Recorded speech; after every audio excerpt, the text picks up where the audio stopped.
दोस्तों नमस्कार। ये वीडियो एनसीईआरटी ने जारी किया है जो हम आपको दिखाने जा रहे हैं। एनसीईआरटी दिल्ली से मेरठ के बीच रैपिड ट्रेन के ट्रैक का निर्माण कर रही है। इसमें पूरी डिटेल में एनसीईआरटी ने बताया है कि उनका प्रोजेक्ट क्या है, अभी तक कितना काम है और भविष्य की योजनाएं क्या हैं। तो आप खुद देखिए।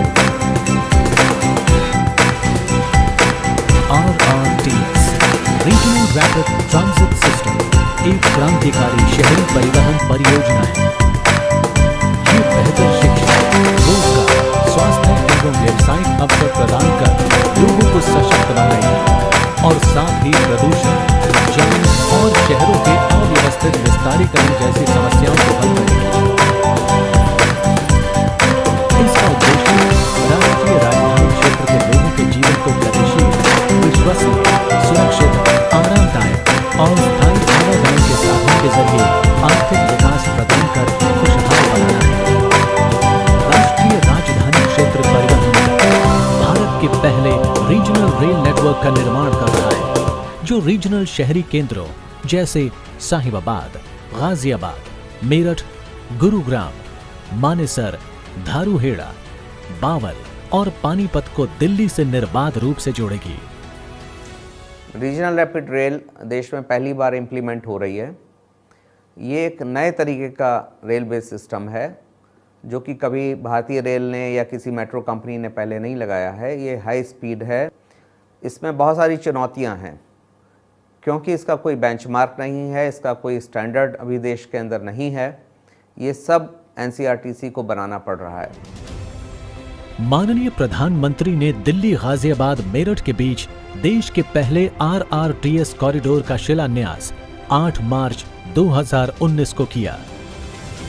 3 महीने के भीतर सिविल कार्य गति से प्रगति की सच्ची भावना के साथ शुरू हो गया था, जिससे कि वर्ष 2023 तक साहिबाबाद से दुहाई के बीच 17 किलोमीटर लंबे प्राथमिकता वाले खंड के चुनौतीपूर्ण लक्ष्य को पूरा किया जा सके।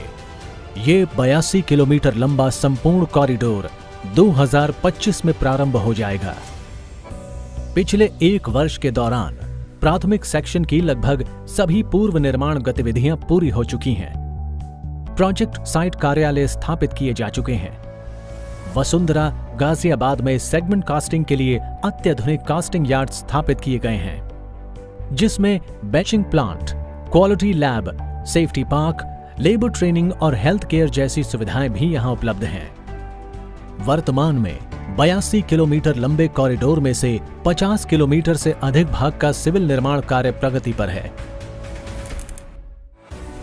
लगभग 1800 फाउंडेशन पाइल्स पूरे किए जा चुके हैं, जो कॉरिडोर की लगभग 12 किलोमीटर की लंबाई को कवर करता है।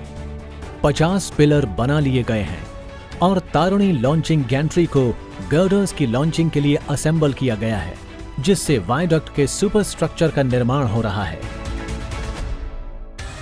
इसके अलावा कॉरिडोर के शेष हिस्से के निर्माण कार्य हेतु निविदा की प्रक्रिया जारी है।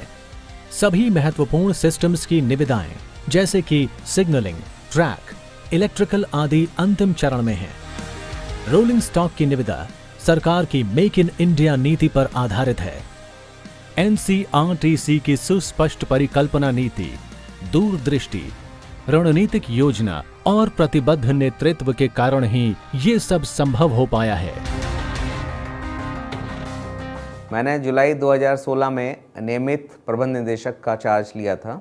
इतनी बड़ी और कठिन परियोजनाओं में एक बहुत ही मजबूत और कुशल टीम की आवश्यकता होती है। मेरा इस पे बहुत ध्यान है और मैंने इसीलिए इस तरह के कुशल अभियंताओं को और अधिकारियों को नियुक्त किया है, जिससे कि वो इस प्रोजेक्ट को समय पे अपने पूरे उत्साह और कठिन परिश्रम द्वारा पूरा कर सकें। हमारा इस चीज़ पे बहुत ध्यान है कि हम न केवल समय के अंतर्गत बट जो हमारे को स्वीकृत धनराशि है, जो अनुमानित राशि है जिसके लिए सरकार ने हमें सैंक्शन किया है, उसके अंतर्गत प्रोजेक्ट को पूरा करें। RRTS जैसी इंफ्रास्ट्रक्चर प्रोजेक्ट्स जो कि बहुत कठिन हैं, जटिल हैं, इनका इम्प्लीमेंटेशन काफ़ी समय लेता है कि हम उनको शुरू कर पाएँ। इसके लिए एनसीईआरटी ने एक स्ट्रैटेजी बनाई कि हम प्री कंस्ट्रक्शन एक्टिविटीज़ कर लेंगे उसमें हमने जियो टेक्निकल इन्वेस्टिगेशन, सड़क का चौड़ीकरण, बिजली की लाइनों को हटाना, ट्रैफिक को स्मूथ करना, इन सब कार्यों को हमने समय पे पूरा कर लिया। जहाँ जहाँ पे हमें मेन कॉन्ट्रैक्टर को साइट देनी थी, ये सारी चीज़ों को हमने ख़त्म किया। ड्राइंग्स हमने अपनी बना ली, हमने डिज़ाइंस कर लिए। सो जब कॉन्ट्रैक्टर आए तो हमने उनको क्लियर साइट दी, जिससे वो तेज़ी से काम कर पाए। और पिछले 1 साल में जो हम लोग ने अचीव किया, वो इस तरह की प्रोजेक्ट पे नॉर्मल कोर्स में संभव नहीं होता। NCRTC आम जनता हेतु सार्वजनिक परिवहन परियोजना को क्रियान्वित कर रहा है, इसलिए इसने प्रारंभ से ही सिटीजन सेंट्रिक के मूल्यों को प्राथमिकता दी है। NCRTC कर्मचारियों की टीम का प्रत्येक सदस्य इसी सिद्धांत के आधार पर निर्णय लेता है। इसीलिए निर्माण कार्य शुरू करने से पहले ही ये सुनिश्चित किया गया था कि सड़क पर चल रहा ट्रैफिक कार्य की वजह से प्रभावित न हो और स्थानीय निवासियों को भी असुविधा न हो। निर्माण के समय यातायात की सुचारू आवाजाही सुनिश्चित करने के लिए जहां भी आवश्यक हुआ, दोनों ओर सड़कों को चौड़ा किया गया। विद्युत ट्रांसमिशन लाइनें, भूमिगत विद्युत केबल, दूरसंचार लाइनें, गैस पाइपलाइन, पानी की पाइपलाइन और सीवेज लाइनों को स्थानांतरित या संशोधित किया गया है, जो कॉरिडोर में बाधा डाल रहे थे। अब तक 24 EHT लाइनों को स्थानांतरित कर दिया गया है। जनता की सुरक्षा सुनिश्चित करने के लिए निर्माण कार्य बैरिकेड जोन के अंदर ही किया जा रहा है। पैदल यात्रियों की सुरक्षा के लिए, यातायात के सुगम प्रवाह के लिए जगह जगह ट्रैफिक मार्शल तैनात किए गए हैं और सुरक्षित सड़क पार करने के लिए विभिन्न स्थानों पर फुटओवर ब्रिज का निर्माण किया जा रहा है। निर्माण गतिविधियों पर लगातार नजर रखने के लिए 24/7 CCTV से निगरानी की जा रही है। CCTV ये सुनिश्चित करने में भी मदद करता है कि हर कोई अपनी व्यक्तिगत सुरक्षा के लिए पूरी व्यक्तिगत सुरक्षा उपकरण के साथ ही निर्माण स्थलों में प्रवेश करे। NCR प्लानिंग बोर्ड के 2032 के हॉरिजॉन प्लान में, जो कि पूरे NCR के यातायात प्लान का पार्ट है, 8 RRTS कॉरिडोरों को चिन्हित किया गया था, जिसमें से 3 प्रायोरिटी कॉरिडोर हैं, दिल्ली मेरठ, दिल्ली पानीपत और दिल्ली अलवर। इन 3 कॉरिडोर्स पे अभी काम चल रहा है और उनको पहले इम्प्लीमेंट किया जाएगा। ये कठिन कार्य है, बट हम लोग सभी अपने स्टेक होल्डर्स के साथ बात कर रहे हैं, जिससे कि हम इसको अचीव कर सकें और लोगों का एक यातायात के साधन से दूसरे साधन में जाना आसान हो सके। RRTS जैसी बड़ी सार्वजनिक परियोजना के सुचारू निष्पादन के लिए निरंतर सामुदायिक सहभागिता आवश्यक है। इसके लिए NCRTC ने कॉरिडोर के आसपास विभिन्न सामुदायिक सहभागिता कार्यक्रम आयोजित किए हैं, जिसमें लोगों को न केवल चल रहे निर्माण कार्य से अवगत कराया जाता है, बल्कि इन कार्यक्रमों के दौरान उनको अपने विचारों और सुझावों को साझा करने के लिए भी प्रोत्साहित किया जाता है। उन्हें विभिन्न सामाजिक आर्थिक लाभों के बारे में बताया जाता है, जो उन्हें नेक्स्ट जनरेशन परिवहन की सुविधा प्रदान करेगी। इस चुनौतीपूर्ण बुनियादी ढांचे की परियोजना में देश में पहली बार विभिन्न नई तकनीकों को उपयोग में लाया जा रहा है। ये तकनीकें न केवल निर्माण स्थलों पर सुचारू रूप से कार्य करने के लिए हैं, बल्कि शून्य दुर्घटनाओं के साथ निर्माण के लक्ष्य को समय से पूरा करने में भी मदद कर रही हैं।